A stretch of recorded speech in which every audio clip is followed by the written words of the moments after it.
A'udzubillahi minasyaitonirrajim. Bismillah, alhamdulillah, salatu ala rasulillah. Assalamualaikum warahmatullahi wabarakatuh.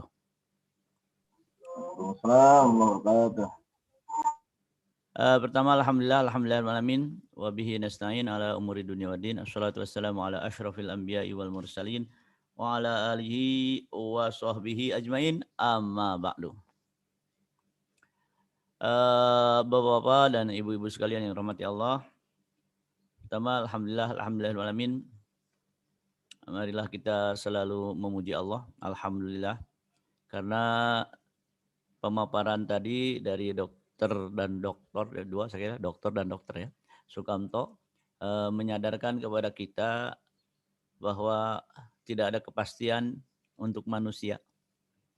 Sembuh, nggak sembuh, sakit, nggak ada yang pasti. Jadi maka kita hanya bisa merasakan bahwa kita hidup semua atas rahmat Allah. Dan kita hanya memuji Allah, alhamdulillah, atas rahmat Allah. Yang kedua, salat dan salam kita haturkan kepada Rasulullah Sallallahu Alaihi Wasallam. Mudah-mudahan dengan salawat dan alhamdulillah yang kita bicarakan hari ini akan mendapatkan keberkahan dari Allah Subhanahu Wa Taala. Nah, bapak-bapak dan ibu-ibu yang dirahmati Allah, saya share ya sebuah slide, saya kira sudah bisa share. Hari ini saya hanya akan memaparkan tentang bagaimana sebuah hukum atau sebuah fatwa dikeluarkan. Jadi, fikih vaksin COVID-19. Karena memang sesuai judulnya ya. Pertama, ini. Jangan lupa bahwa yang kita lakukan adalah usaha tidak tertular. Karena Rasulullah bersabda, firro, larilah, minal mazum, mungkin lebih tepat diartikan penyakit menular, kama tafirru minal asad. Kalau kita ada singa dan kita serius lari dari singa tersebut karena khawatir bahaya singa, seperti itu pula kita lari dari bahaya penyakit menular, seserius kita lari dari bahaya singa. Memang hari ini kita mendapatkan ilmu tentang memang bahayanya seperti apa, serius larinya seperti apa. Jadi tidak boleh dengan pemikiran apa? Takdir. Takdir itu dibicarakan setelah terjadi. Sebelum terjadi kita usaha. Maka berusaha, bertawakal, berdoa. Kemudian kalau terjadi kita bicara takdir. Bagi yang tidak mau berusaha dengan hanya tawakal, itu adalah naksun fil akli, kekurangan akalnya gitu. Maka kita dua-duanya harus kita lakukan. Yang kita lakukan hari ini adalah salah satu usaha kita untuk mencegah agar tidak tertular dari penyakit menular ini. Yang menarik, apakah mendapat pahala syahid seseorang yang tidak berusaha menghindar dari penyakit ini kemudian kena? Saya kira yang seperti itu tidak mendapatkan pahala syahid karena dia tidak menghindar. Bagi yang menghindar kena juga, nah itu loh, adalah berpahala, mendapatkan pahala syahid seandainya kena penyakit tersebut. Jadi tadi protokol kesehatan yang kita lakukan adalah bagian dari usaha. Mudah-mudahan ini semua kita niatkan lillahi ta'ala dan kita mendapatkan pahala dari Allah karena melakukan perintah, yaitu lari dari penyakit menular, seserius kita lari dari singa. Nah, ini menjadi bahan pemikiran atau katakanlah prinsip dasar bagi kita, bahwa kita itu memang disuruh berusaha. Disuruh berusaha. Kemudian, nah sekarang kita masuk angka fatwa kontemporer. Tadi yang kita lakukan hari ini, yang sesi pertama adalah deskripsi masalah. Kalau kita mau berbicara apa hukum COVID-19, maka langkah pertamanya deskripsi masalah. Tidak langsung cari Quran dan Sunnah. Deskripsi masalah. Jadi sudah kita mendapat pemaparan. Kemudian apa itu deskripsi masalah? Definisinya apa? Al-waqi'nya apa? Tadi pemaparan tadi adalah kita berbicara definisi, kita berbicara fikih waqi', realitanya apa gitu. Nah, setelah dua hal ini ada, baru kita mencari ayat yang sesuai, hadis yang sesuai, kaidah-kaidah fikih yang sesuai, di antaranya maqasid yang mungkin ada dalam masalah ini sehingga menjadi pertimbangan hukum. Yang langkah kedua itu al-takyif al-fikhi. Bagaimana menurut fikih? Jadi tidak langsung cari Quran dan Sunnah. Karena kalau tidak melakukan tadi deskripsi fikih waqi' dengan definisinya apa, biasanya hukum yang dihasilkan jadi salah. Hukum yang dihasilkan jadi salah. Apalagi menerapkan ayat, menerapkan hadis tanpa melihat al-waqi', itu juga masalah. Menjadi masalah. Jadi menerapkan hadis itu lihat waqi'nya. Lihat waqi'nya. Tidak bisa menerapkan hadis tanpa melihat waqi'.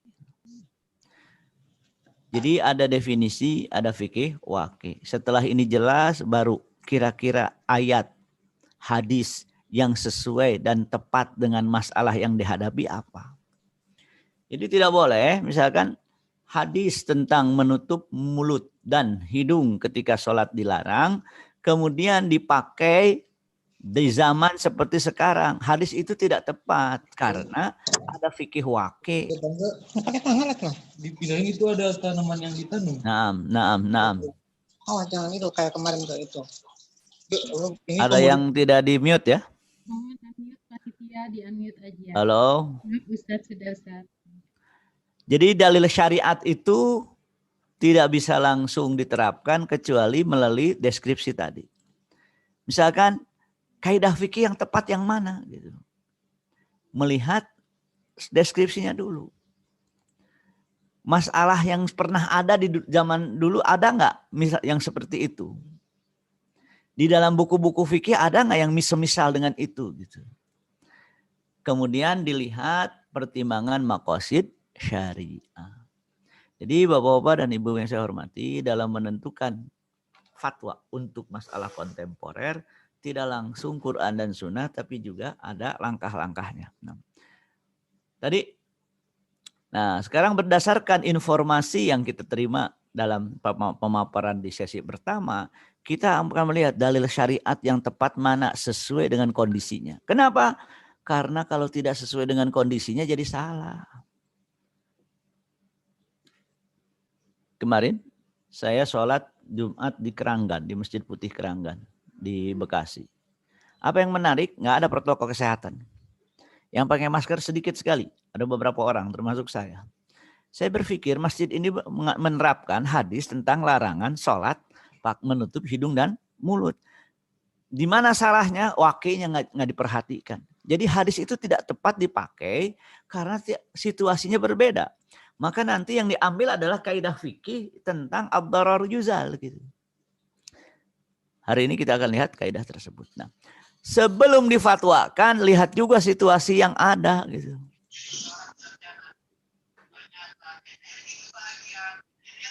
Kenapa? Karena kita menginginkan apa?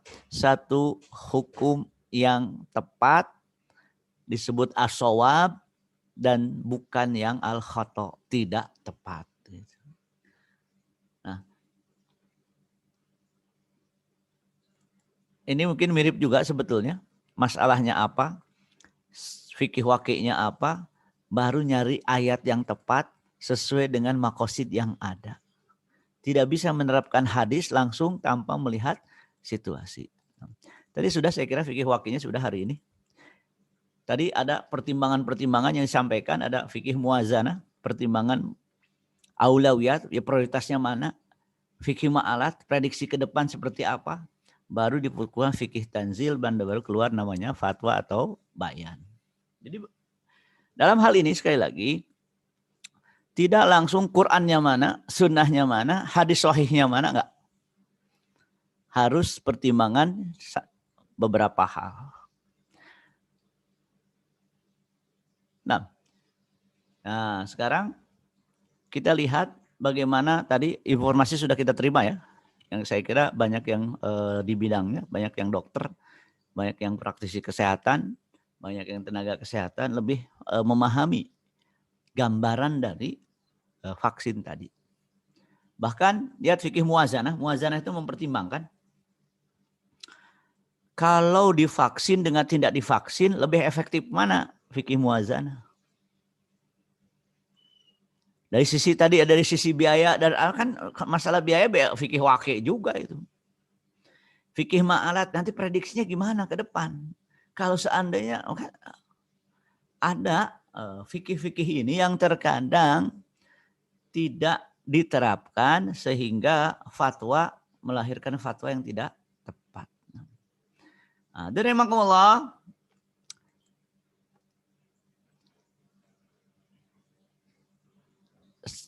Tadi sekarang kita cari Al-Quran, Al-Hadis. Yang ada hadis jelas sekali di sini mengatakan la darar wala dirar. La darar jangan membuat sesuatu yang membahayakan. La dirar jangan membalas bahaya dengan bahaya lagi. Jadi ada orang kesal udah kena COVID, kemudian dia membalas pokoknya semuanya harus kena COVID. Itu namanya membalas bahaya. Kalau darar, nah la darar di sini jangan menimbulkan bahaya. Maka tidak pakai masker berarti tidak mengamalkan hadis la darar. Tidak jaga jarak, la darar. Bagaimana COVID? Kan la darar. Tidak boleh membuat sesuatu yang membahayakan. Ini menjadi kaidah umum. Jadi kalau tadi pertanyaannya, apa hukumnya vaksin? Secara umum, apa hukumnya vaksin? Kan vaksin mencegah bahaya. Hadis mengatakan la darar. Apa hukumnya vaksin? Pada dasarnya vaksin adalah wajib, sunnah, pemubah. Wajib, karena mencegah bahaya itu wajib. La darar. Atau, nah ini tidak sekedar ayat atau hadis, biasanya juga tadi ada namanya kaidah fikih. Kaidah ini mengatakan segala sesuatu yang berpotensi menimbulkan bahaya harus dicegah. Apa yang menarik dari kalimat bahaya? Bahaya itu didefinisikan sebelum terjadi. Maka ad-darar yuzal, kemungkinan terjadinya bahaya harus dihilangkan. Bahaya itu bukan setelah terjadi, bahaya itu sebelum terjadi. Maka kalau tadi apa hukum COVID vaksin? Pertanyaannya nanti pertimbangan. Apakah ada kepastian dengan vaksin mencegah bahaya? Bahayanya apa? Kena COVID. Kemudian ada pertanyaan menarik. Kan kematian COVID cuma 3%. Apakah sudah sampai derajat bahaya yang harus dicegah? Yang namanya bahaya itu kemungkinan bukan kepastian. Kemungkinan. Jadi pencegahan, maka kalimat subhanallah, kalimat ad-darar di sini kan bahaya yang mana kemungkinannya bukan kepastiannya. Kan masalah mati urusan takdir. Kan takdir tidak dibicarakan sebelum terjadi. Kalau sudah meninggal takdir. Kalau masih dalam konteks berusaha. Nah, ya kita tidak bicara takdir. Oleh karena itu kalimat ad-darar yuzal di sini sekali lagi akan melandasi hukum. Apa sih hukum vaksin? Jelas. Ad-darar yuzal. Boleh. Bahkan dalam pepatah mengatakan al-wiqayatu khairun minal ilaj. Yang namanya mencegah itu lebih baik daripada mengobati. Jadi ya kaidah ini bersifat mencegah terjadinya suatu bahaya. Kena COVID bahaya, kena penyakit bahaya. Firra minal mazlum kama tafirra minal asad. Segala kemungkinan terjadi bahaya harus dihilangkan. Segala kemungkinan. Biasanya pencegahan dilakukan sebelum terjadi. Berarti kaidah ini dan hadis ini sebenarnya menjawab secara mendasar. Apa sih hukum vaksin? Ya memang terkadang tadi memang disebutkan ada orang meragukan vaksin. Teman menulis buku tentang konspirasi di balik vaksin. Ketika di Sudan. Orang Bandung dia tinggal di Bekasi sekarang. Tidak mau disuntik polio. Tidak mau. Karena ini konspirasi Yahudi katanya. Oke. Ketika anaknya lahir di Sudan, dua-duanya umur 3 atau 4 tahun, dua-duanya yang satu 4 tahun atau 3 tahun atau 3 tahun 2 tahun, lupa saya. Dua-duanya kena polio dan tidak bisa jalan.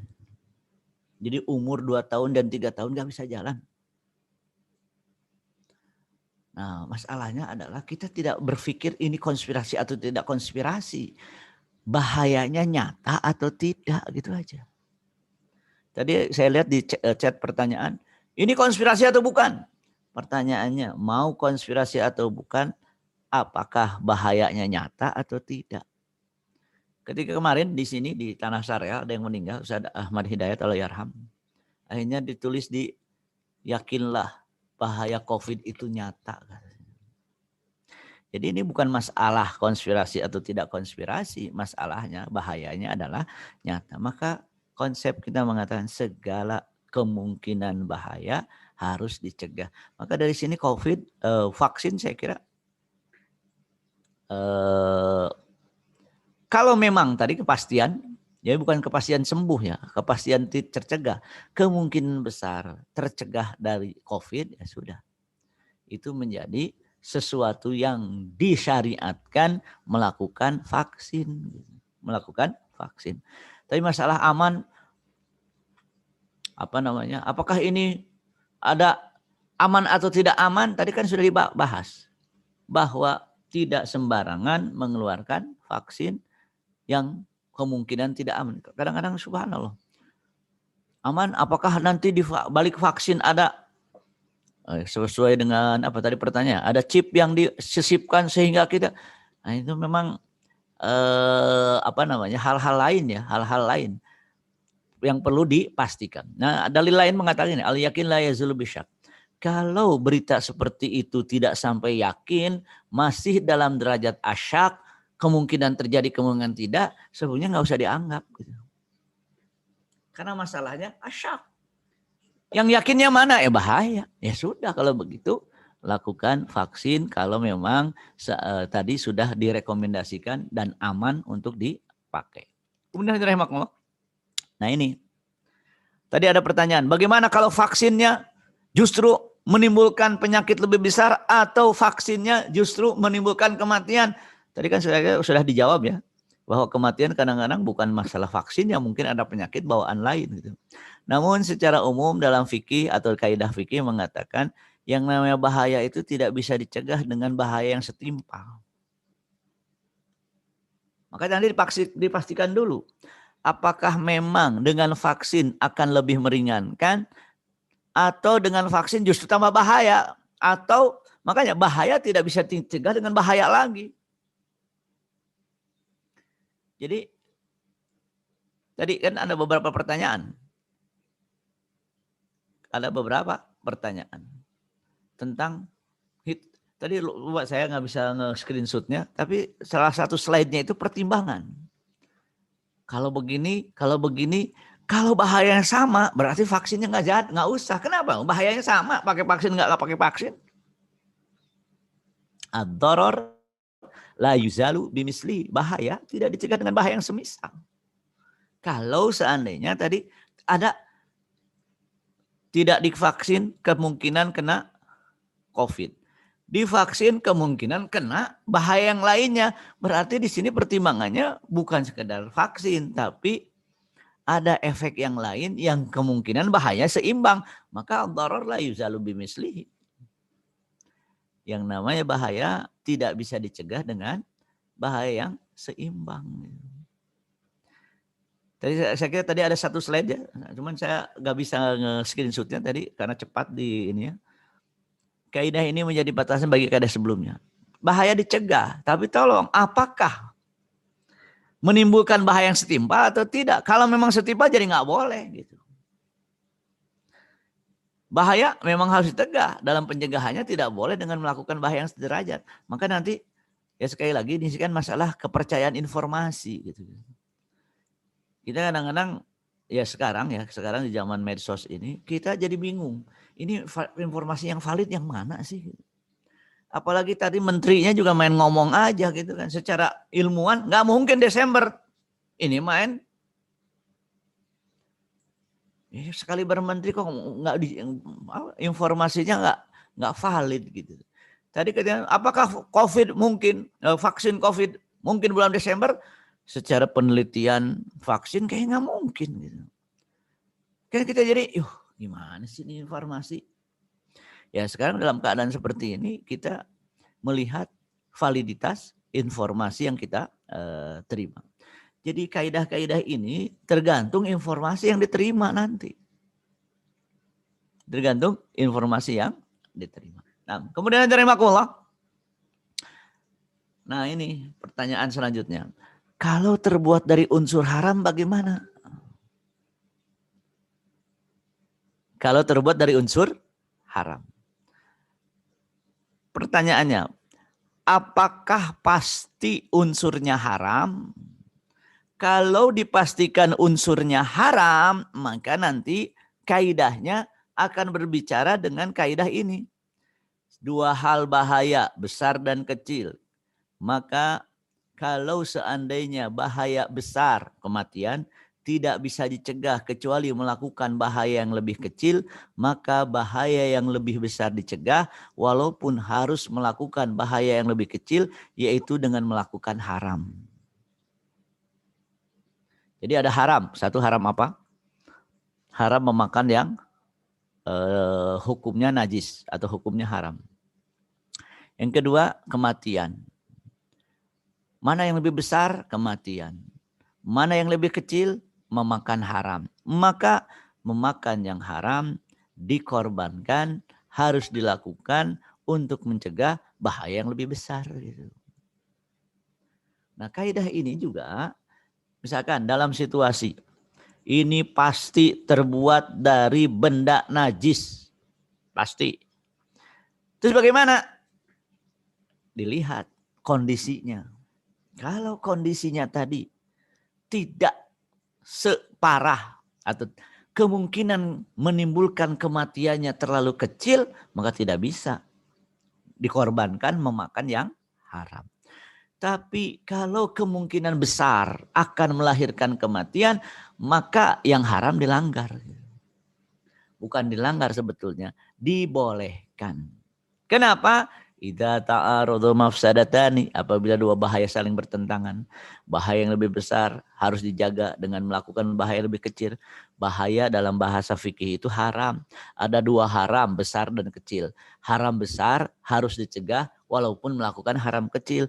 Kalau kita pasti misalkan dipastikan dengan COVID ini, kalau dan COVID ini, vaksin COVID ini mengandung apa? Unsur haram, unsur babi. Bagaimana lihat potensi bahayanya? Kalau tidak bisa dihindari kecuali harus memakainya, akhirnya seperti dulu fatwa tentang memakai vaksin meningitis. Nah, kalau saya ulangi, kalau dipastikan unsurnya haram. Kalau dipastikan unsurnya haram. Kemudian juga ini sering didengar kalimat ini bahwa yang namanya ad-darurat tubihul mahdurat. Memang haram, tapi dalam kondisi kalau tidak. Nah ini agak beda kalau ini dengan yang tadi. Kalau ini dalam kondisi tidak dilakukan pasti mati gitu. Ad-darurat itu apa? Kebutuhan terhadap sesuatu apabila tidak dipenuhi maka akan mengakibatkan kematian. Ad-darurat tubihul mahdurat. Kalau yang pertama tadi pertimbangan besar kecil. Kalau ini kayaknya pasti nih, kalau nggak makan pasti mati. Ya mungkin yang di dalam Al-Quran disebutkan yang namanya daging babi itu kalau pun haram ketika dalam kondisi kalau tidak dimakan pasti mati, maka pertimbangannya hukumnya berubah. Daging babi tersebut jadi boleh. Hukumnya berubah. Maka wajib dimakan. Nah sekarang kalau derajatnya sudah sampai al-darurat, kalau tidak divaksin pasti menimbulkan kematian. Nah, masalahnya kalau tidak divaksin dan vaksinnya adalah, jadi tadi kalau vaksinnya halal maka pencegahan didahulukan.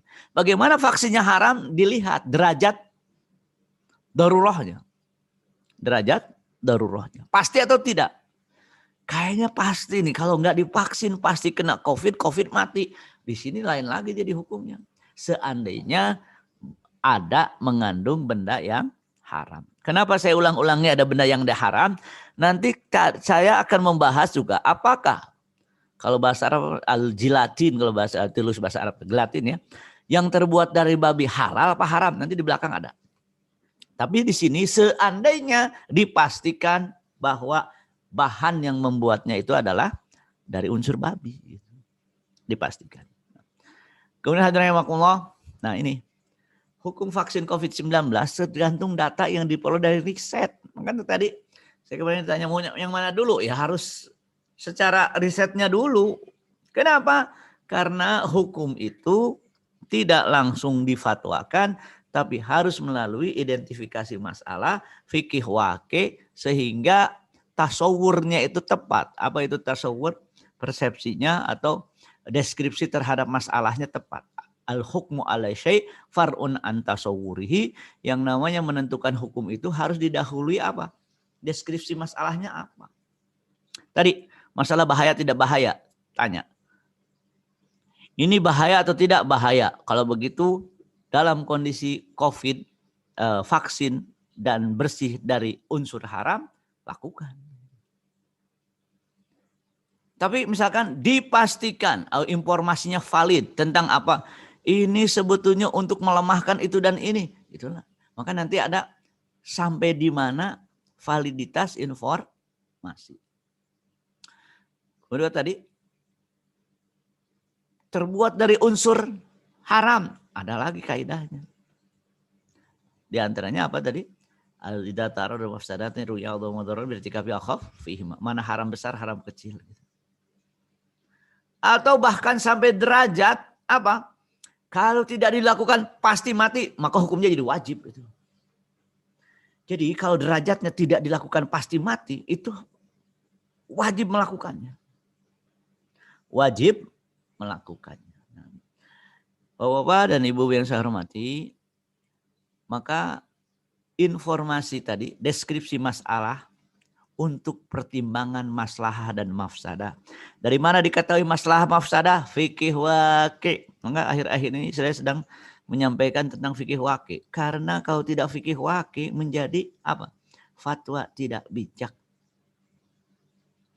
Jadi informasi tadi untuk pertimbangan mana maslahat, mana mafsadah, mana hal yang mendatangkan manfaat, mana hal yang mendatangkan bahaya. Maslahat mafsadah ya. Diperoleh dari mana? Tadi dari sesi pertama deskripsi tentang masalah. Ada hal yang menarik dalam fikih yang namanya najis. Apabila berubah menjadi zat baru, maka sudah tidak najis. Ini akan menjawab tadi pertanyaan, apakah vaksin COVID-19 halal atau haram? Bukan hukum vaksinnya ya, halal haramnya. Dalam keadaan halal jelas lakukan. Dalam keadaan vaksinnya haram, lihat kondisi. Kalau tidak bisa kecuali harus dilakukan, maka jadi wajib nantinya. Seperti ad-daruratu bihul. Sekarang najis, bukan najis, ini najis, S-nya kurang. Najis dalam fikih apabila berubah menjadi zat baru, maka sudah keluar dari sifat najisnya dan tidak najis. Contoh, khamar itu haram. Khamar itu najis. Tapi khamar kalau berubah jadi cuka, Khamr sudah tidak najis lagi karena sudah menjadi zat baru yaitu cuka. Al-khal kalau bahasa Arabnya. Air Ciliwung yang sudah kotor dan najis itu karena udah tercampur najis begitu banyak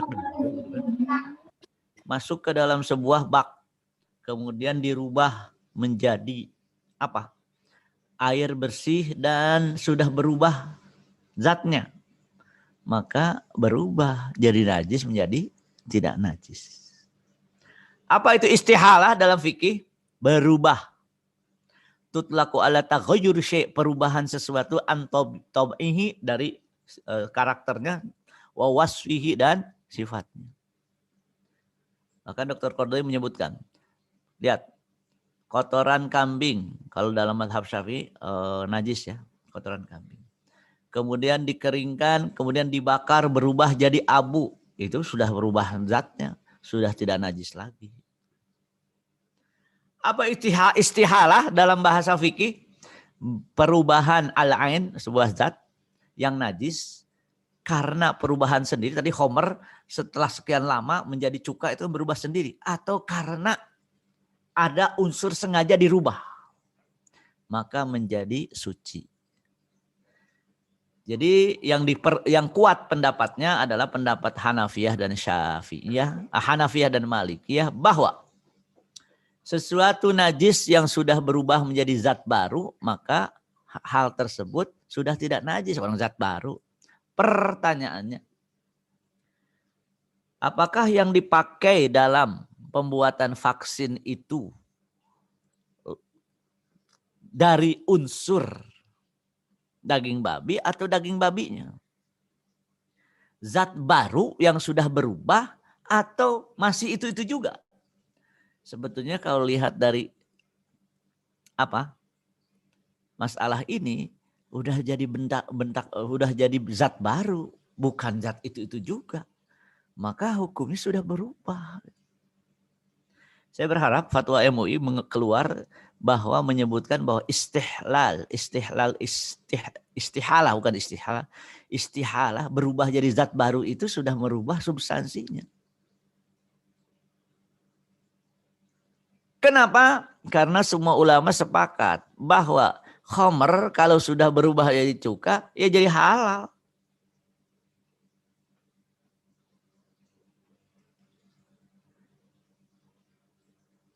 Seluruh benda najis, kalau sudah berubah menjadi zat baru dan suci, maka jadi suci.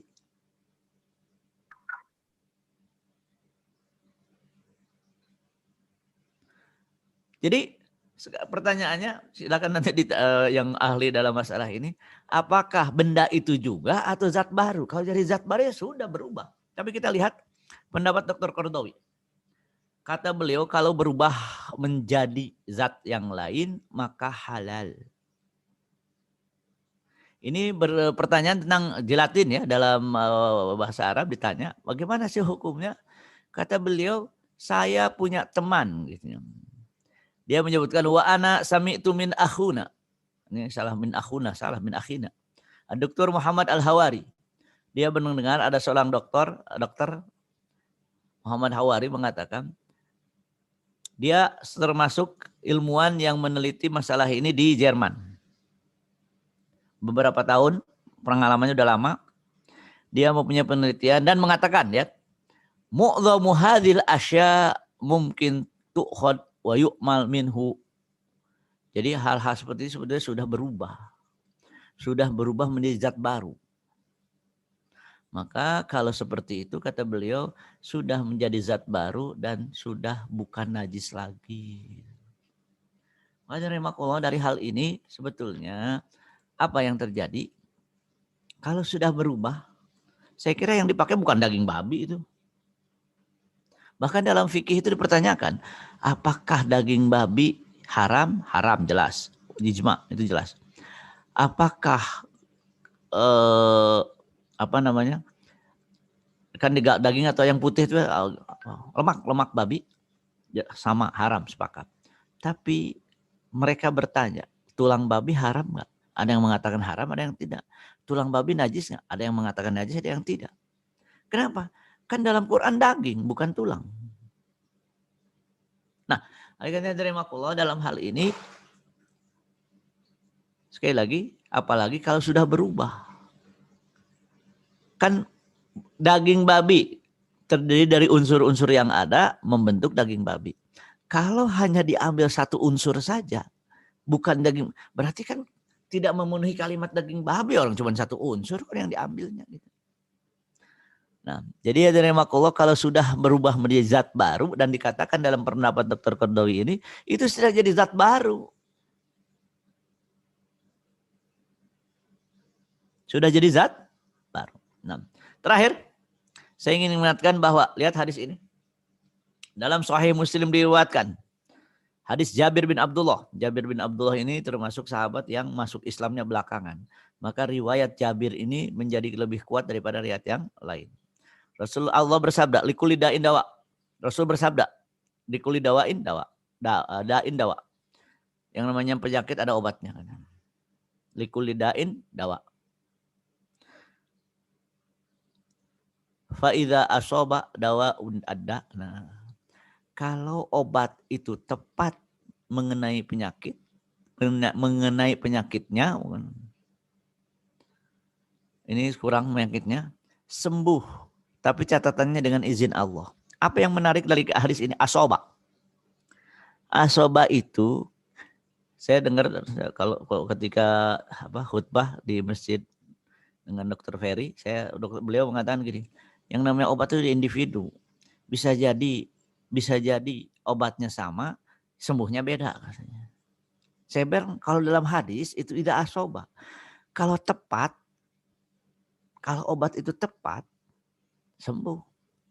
Kalau nggak tepat, walaupun sama obatnya, yang satu sembuh, satu nggak sembuh. Kenapa? Lihat, baro'a, sembuh. Dengan apa? Biiznillah. Maka tadi saya menarik juga, saya catat tadi dari penjelasan ini. Kita berdoa. Berdoa di sini bukan berdoa berhasil. Berdoa di sini kita berdoa. Mudah-mudahan Allah mengizinkan sembuh. Kan tadi sama di vaksinnya, yang satu meninggal, yang satu hidup. Ini namanya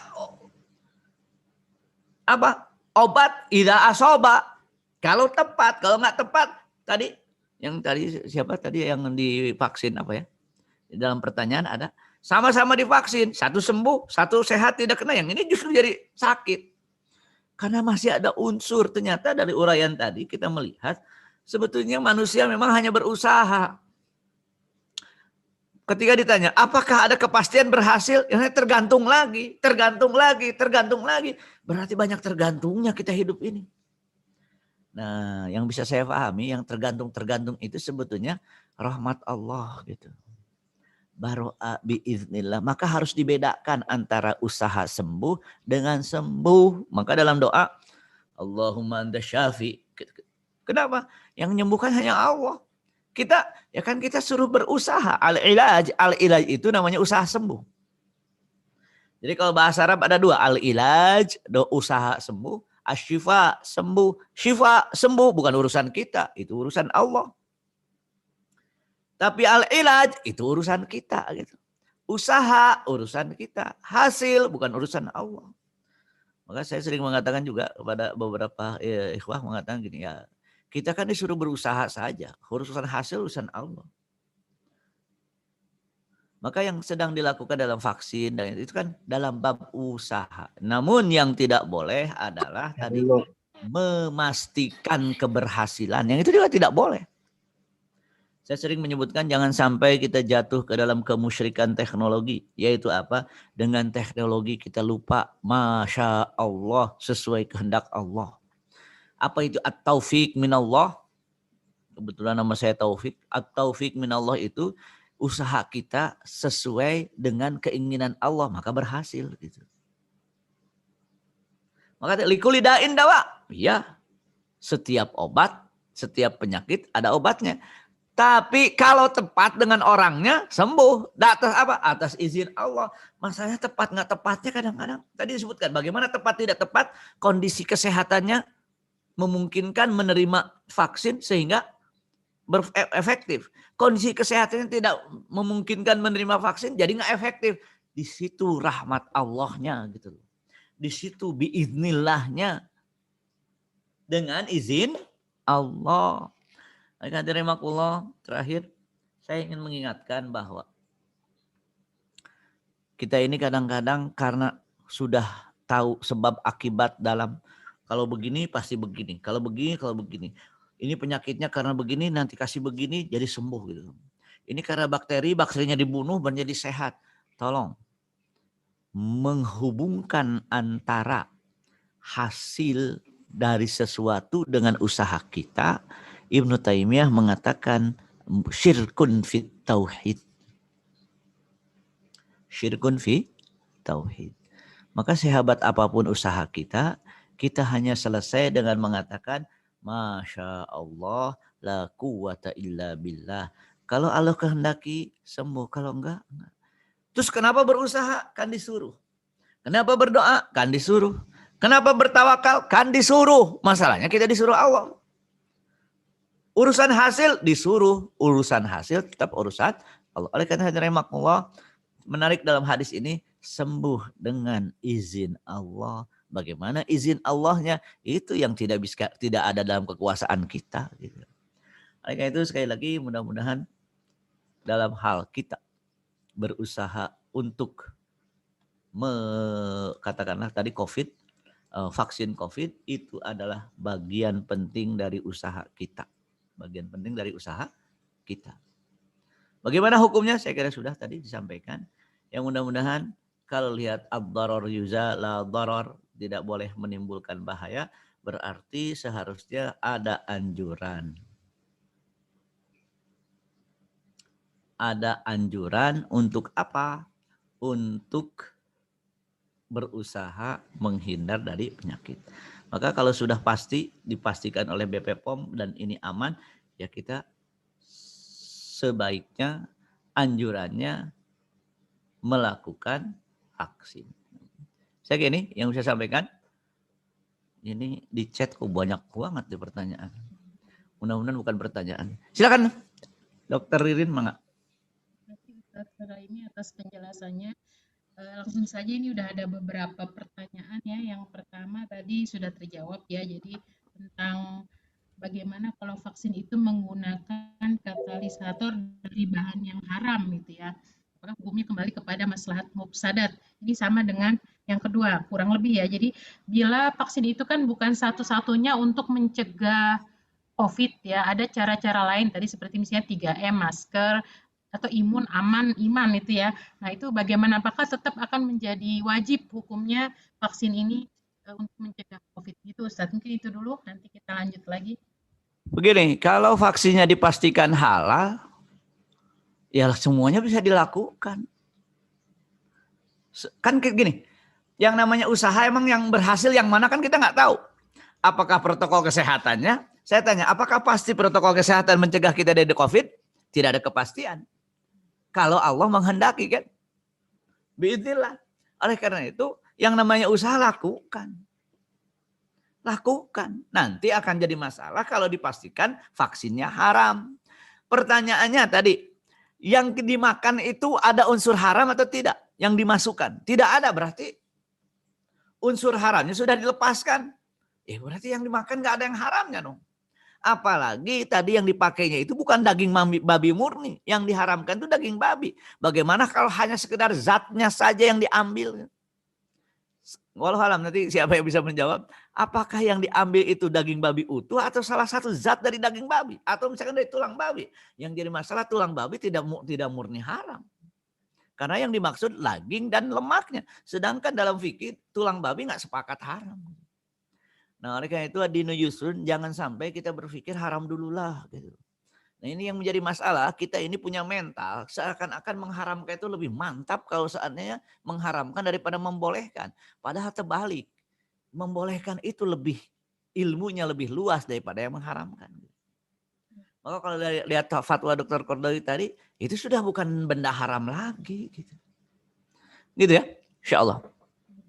Mungkin sedikit Ustadz, mungkin kita juga ingin mendengar sebenarnya mungkin Ustadz mengetahui ya, Sebenarnya bagaimana sih proses pelabelan halal haram ini kalau untuk suatu produk ya kan dia harus melibatkan ulama sebenarnya. Tadi udah disebutkan bahwa dalam penelitian itu juga dilibatkan ulama untuk Ya.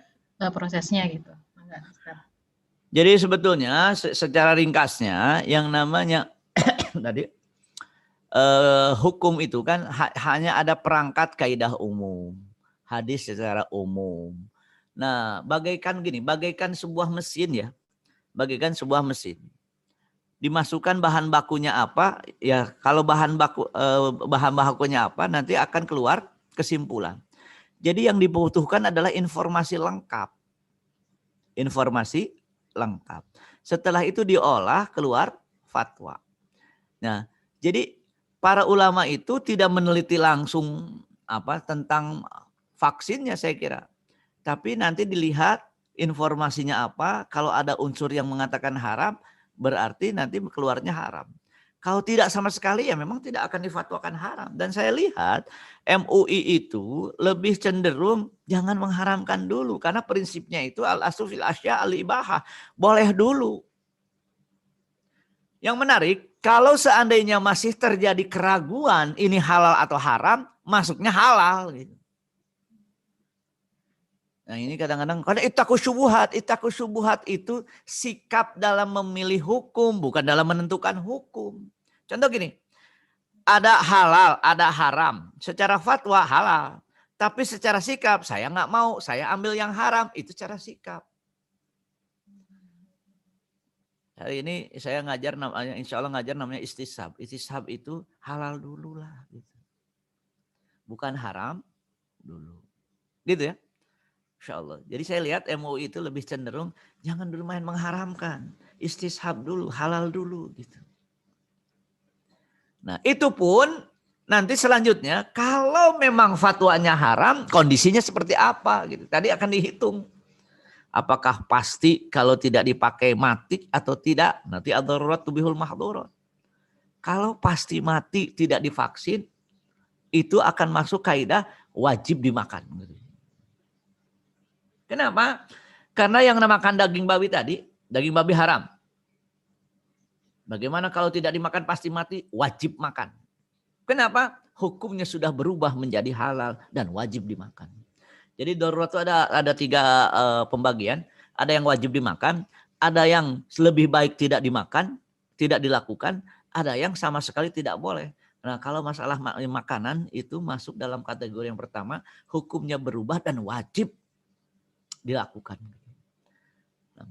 Jadi langkah untuk ke haramnya agak jauh saya kira. Nah. Pertanyaan berikutnya ini dari Bapak Muhammad Azimil. Kalau najis besar babi untuk mensucikannya salah satu syaratnya adalah dengan air tanah. Mohon penjelasannya dalam vaksin itu apakah zat tersebut akan menjadi zat baru gitu? Maksudnya mungkin kalau divaksin itu gimana kan tidak Ya. dibersihkan secara gitu syariat gitu. Benar gini, kalau sekali lagi, kalau nanti yang menjawab akhirnya yang meneliti kan, saya tanya yang meneliti, zat baru apa bukan? Masih lemak babi apa bukan? Udah bukan lagi, ya sudah. Berarti kan gini, apa sih lemak babi terjadi unsur-unsur yang ada? Oke, disebut lemak babi. Kalau satu unsur ditarik dari lemak babi tersebut, masih dibilang lemak babi atau tidak? Kalau salah satu unsurnya saja yang ditarik misalkan, apakah disebut lemak babi atau bukan? Bukan, kalau begitu menjadi zat baru dong. 6. Ya, baik. Ini masih tentang perlemak babian, Ustaz. Jadi ada perubahan lemak babi padat ini dari Pak Rafki ya. Istilahnya apa nih? Istihalah perubahan lemak babi padat jika dipanaskan menjadi cair. Apakah ini jatuh menjadi istihalah karena hanya sifat fisiknya saja yang berubah? Ya, kalau sifat fisiknya saja yang berubah tidak, tetap haram. Tetap haram itu, tetap haram. Karena memang tidak berubah secara ini, bukan zat baru itu. Hanya membeku dan mencair. Saya kira itu tetap menjadi haram. Nah, seperti darah, membeku, darah cair. Ya kalau darah ya sebetulnya mau jadi marus atau darah tetap haram. Dan yang haram lagi sekali lagi yang haram itu bukan darah yang nempel di daging, tapi darah yang keluar ketika disembelih. Kalau nempel di daging masih halal. Nah. Satu lagi dari Pak Ridwanul. Mohon penjelasan khusus tentang bagaimana kita memahami konsep takdir dan qadar dalam Islam untuk mensikapi kondisi yang saat ini ya, supaya kita bisa lebih paham gitu. Ini, kalau dalam kitab Hikam Ibnu Athaillah, saya ada sesi kitab Al-Hikam itu Kamis kedua ya di Majelis Yasinan ya. Majelis Yasinan NU banget kan Majelis Yasinan. Nah, saya membahas istilah Al-Hikam. Di antara di situ mengatakan gini, kapan kita tahu takdir? Kalau sudah terjadi. Jadi bukan takdir dan qadar, bukan. Qadar dan takdir itu saya kira sama ya. Ada qadha dan qadar. Qadha itu tidak kita ketahui, qadar itu kita ketahui setelah terjadi. Maka jangan salah posisi. Posisi usaha itu sebelum terjadi. Setelah terjadi posisinya mengimani takdir. Berbicara takdir sebelum terjadi kebodohan gitu. Karena sebelum terjadi itu berbicaranya apa? Usaha. Kira-kira kalau salah tempat bahaya nggak? Bahaya. Ya kemarin saya kadang-kadang yang namanya salah tempat yang menjadi nggak benar gitu. Ya kan? Ya banyaklah saya kira contohnya kalau salah tempat nggak benar. Kalau dunia sepak bola itu masa penyerang di apa? Ronaldo dijadikan apa? Posisinya back kan nggak jadi salah gitu. Nah sekarang posisinya usaha itu sebelum terjadi.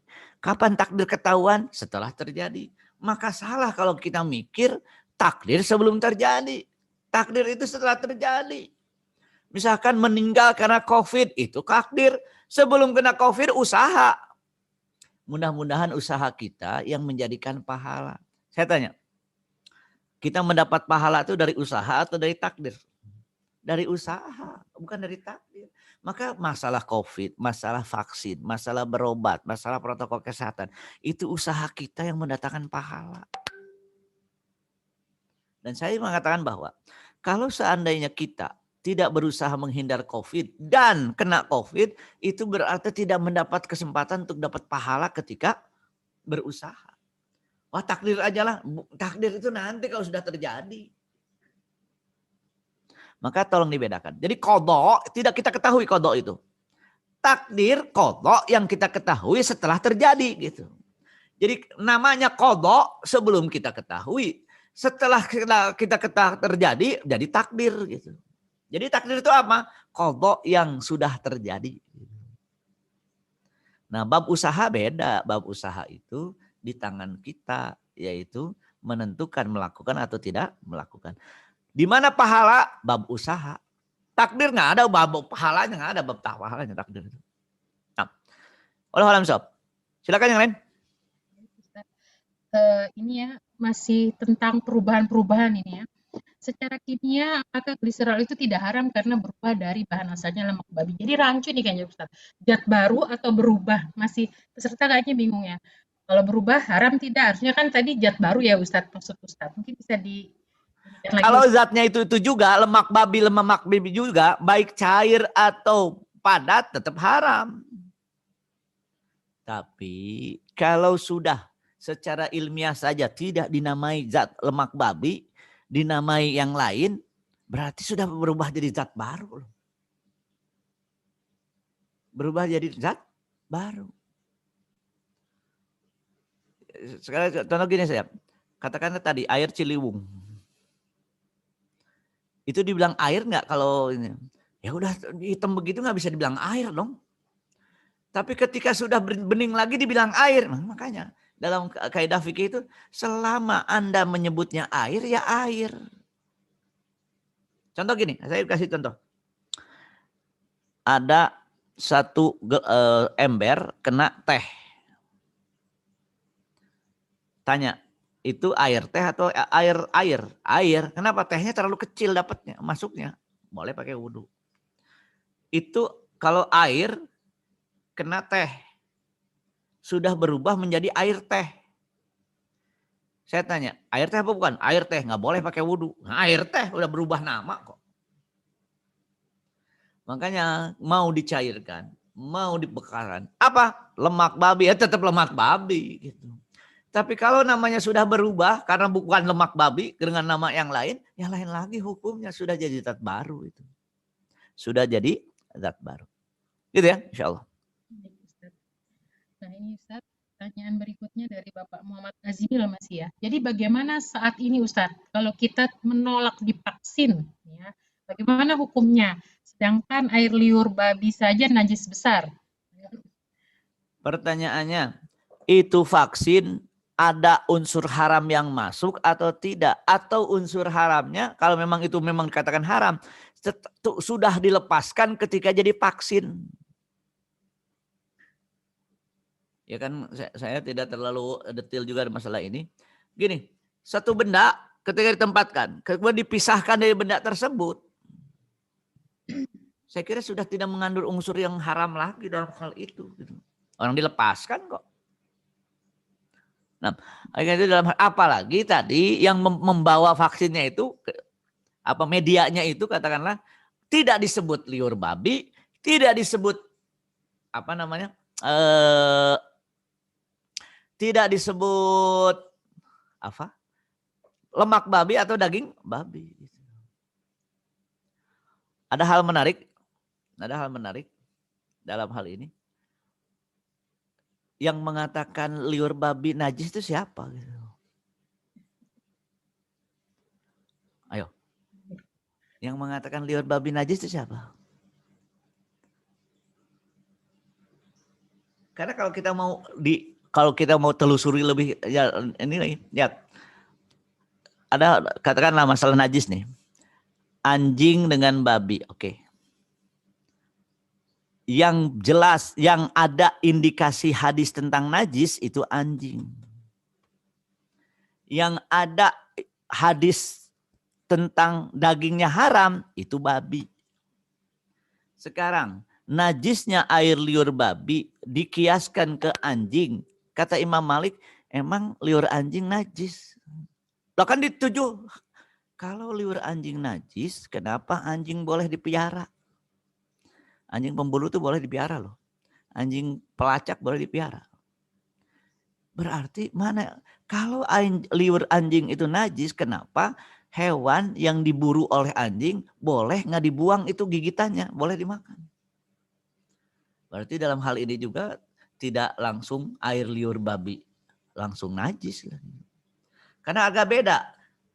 Daging babi ada ayat mengharamkannya, sedangkan anjing najisnya itu ada di anjing dan itu masih diperselisihkan. Maka tidak boleh mengkiaskan sesuatu yang tidak sepakat hukumnya. Gitu ya, insya Allah. Ini satu lagi Ustadz ya, tentang ini legitimasi ya. Jadi ketika vaksin itu nanti sudah ada label halal maaf, berarti udah nggak masalah Ustadz ya? Ya, betul.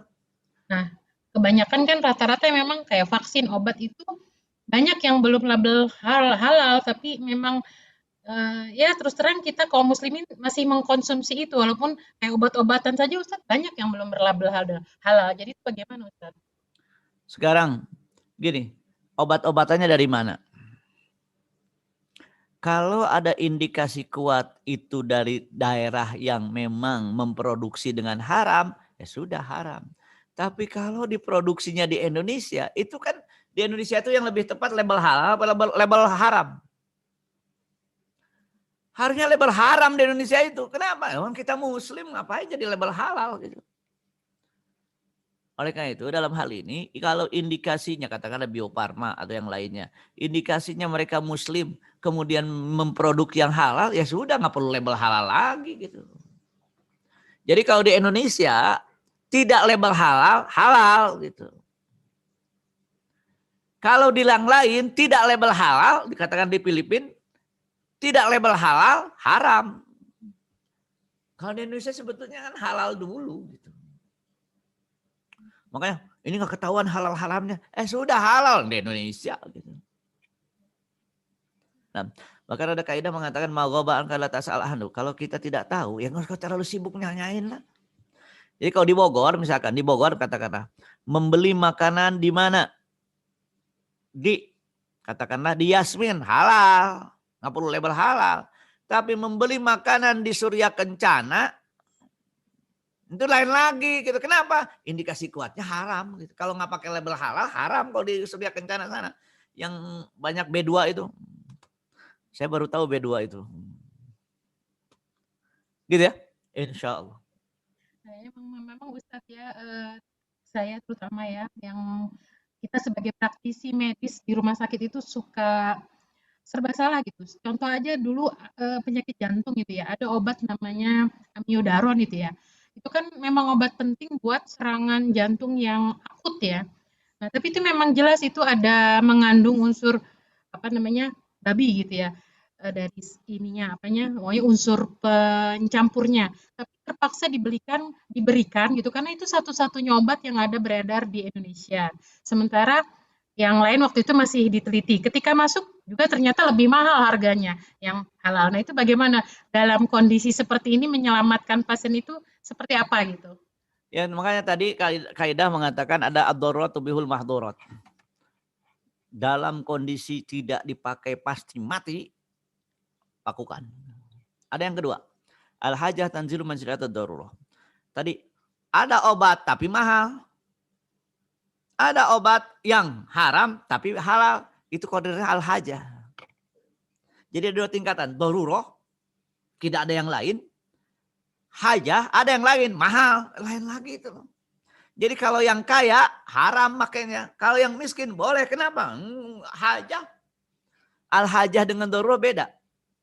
Kalau hajah itu tidak dipenuhi jadi susah.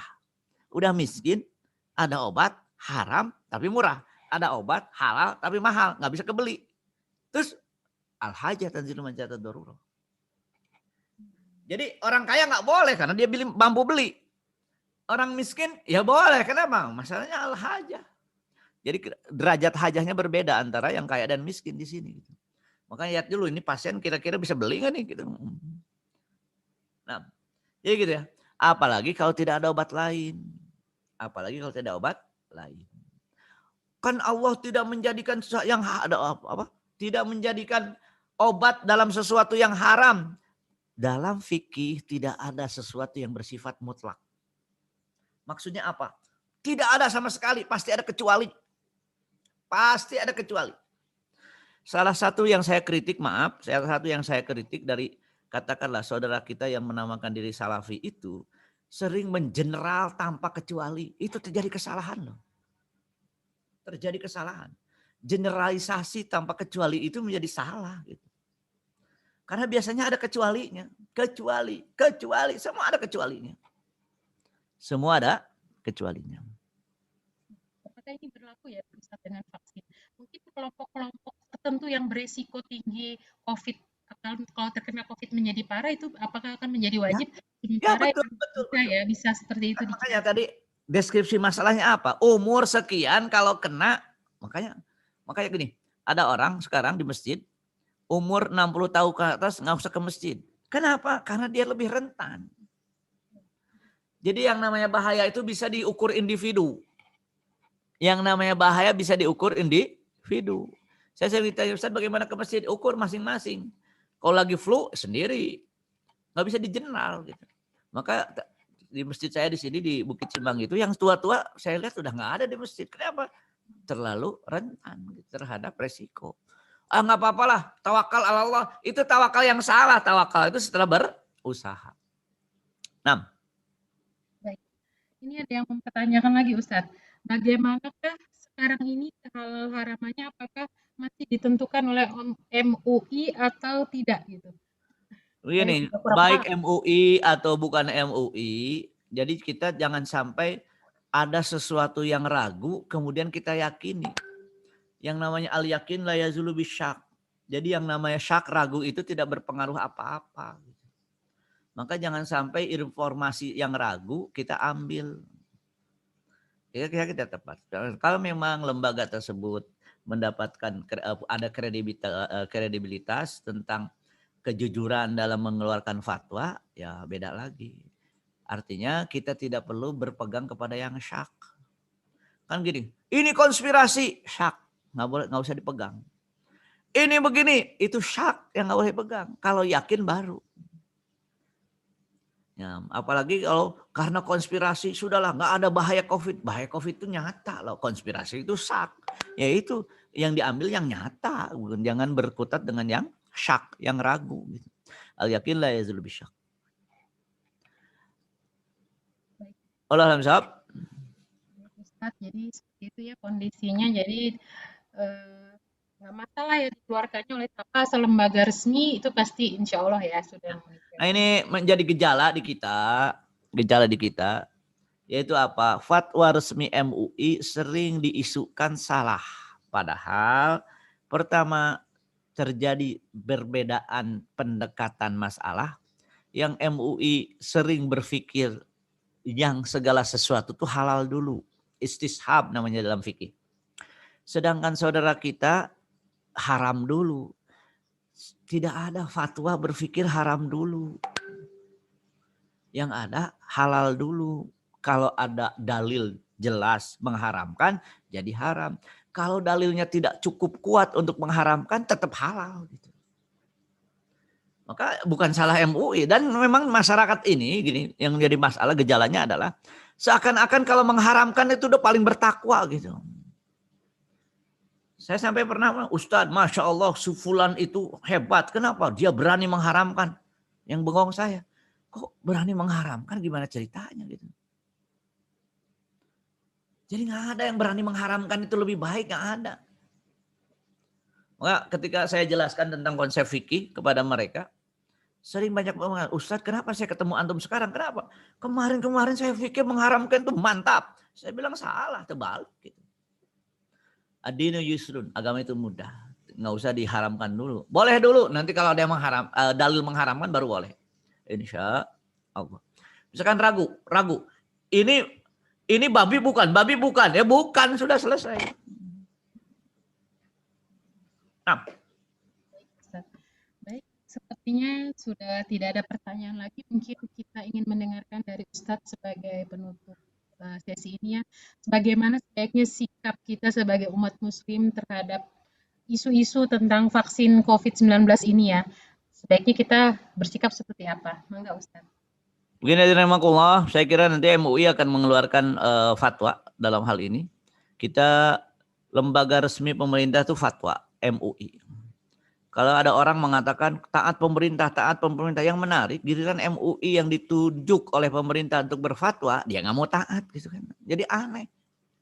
Yang kedua, al-yakin la yazulu bisyak. Jangan kita terganggu dengan berita-berita yang syak. Maka berita itu harus pasti dulu. Yang berpengaruh terhadap hukum itu berita pasti, bukan berita syak. Berita yang masih belum jelas ininya. Seperti tadi, apakah benar kalau divaksin itu akan dimasukkan chip kecil kemudian itu dan ini? Nanti dulu, itu beritanya dari mana? Pasti atau tidak gitu. Memang di tengah ada ketidakpercayaan terhadap penyelenggara negara. Memang ada ketidakpercayaan itu. Tapi yang sekali lagi dalam prinsip kalau belum sampai derajat yakin saya kira tidak bisa menjadi pertimbangan hukum. Yang menjadi pertimbangan hukum adalah sesuatu yang yakin. Apa yang yakin? Bahaya COVID yakin di hadapan mata. Apa yang syak? Informasi kiri kanan. Yang nggak usah didengar. Kita sikapi yang yakinnya saja. Kita sikapi yang yakin. Segini hadirin rahimakumullah. Mudah-mudahan Allah kuatkan iman kita dan kita menghadapi yang kita lakukan adalah usaha yang diperintahkan Allah. Mudah-mudahan usaha ini mendapatkan pahala. Kalaupun nanti kena juga yang namanya mati memang udah takdir. Kapan kita bicara? Kalau sudah terjadi. Kalau sudah terjadi. Maka jangan sampai kita jadi apa? Melakukan musyrik teknologi. Itu apa? Karena ada teknologi lupa Allah. Lihat tadi. Penjelasan tadi dari dokter apa? Kita melihat ternyata manusia itu tidak bisa melakukan sesuatu yang pasti. Ujung-ujungnya doa. Apa itu doa? Yang mudah-mudahan Allah merestui apa yang kita lakukan sehingga hasilnya sesuai harapan gitu. Kan tadi saya catat ujung-ujungnya doa juga. Kenapa nggak ada yang pasti juga gitu? Memang hidup itu nggak ada yang pasti. Semuanya kembali kepada rahmat Allah. Barakallahu li wa lakum. Assalamualaikum warahmatullahi wabarakatuh. Jazakumullah khairan kepada Ustadz Taufiq Kulaimi atas penjelasannya. Saya pikir sudah sangat bagus dan mungkin sudah mudah dipahami ya. Kita memang harus selalu belajar karena ilmu-ilmu seperti ini pasti akan terus terpakai dan berkembang ya. Satu yang saya garis bawahi bahwa antara ilmu yang ada, sains ya, dan agama itu sebenarnya tidak bertentangan ya, harusnya saling sinergi. Tadi kita dengarkan ya dengan bagus kedua narasumber kita bahwa antara sains vaksin ini penemuannya dan juga bagaimana hukumnya itu sebenarnya sinergi ya. Dipikirkan juga oleh para peneliti-peneliti kita bahwa masyarakat yang mayoritas muslim pasti akan dipertimbangkan ya halal haram dari suatu produk vaksin itu. Tadi Dr. Sukamto juga menjelaskan bahwa dalam tim vaksin yang ada di Indonesia ini pun itu sudah melibatkan ulama. Begitu juga Ustadz Taufik tadi juga memberikan bahwa tidak semudah itu ya menghalal harapkan sesuatu. Harus melihat tadi ya maslahat mafsadat dan juga melihat hal-hal lain yang ada hukum-hukum khususnya tadi ya, seperti apakah itu memang sifatnya diberikan per individu, bahayanya seperti apa. Jadi saya pikir antara sains dan syariah ini tidak bertentangan karena semuanya itu asalnya satu sumbernya, yaitu dari Allah Subhanahu wa taala. Baik ya, mungkin semoga kita yang ada hadir di sini semua tercerahkan, semakin bertambah iman dan keyakinan kita bahwa semuanya itu dari Allah, tentu kesembuhan, penyakit dan semuanya adalah itu takdir Allah. Baik ya. Selanjutnya ini saya serahkan kepada Bapak moderator ya Pak Usep. Mangga Pak Usep. Saya kembalikan kepada beliau.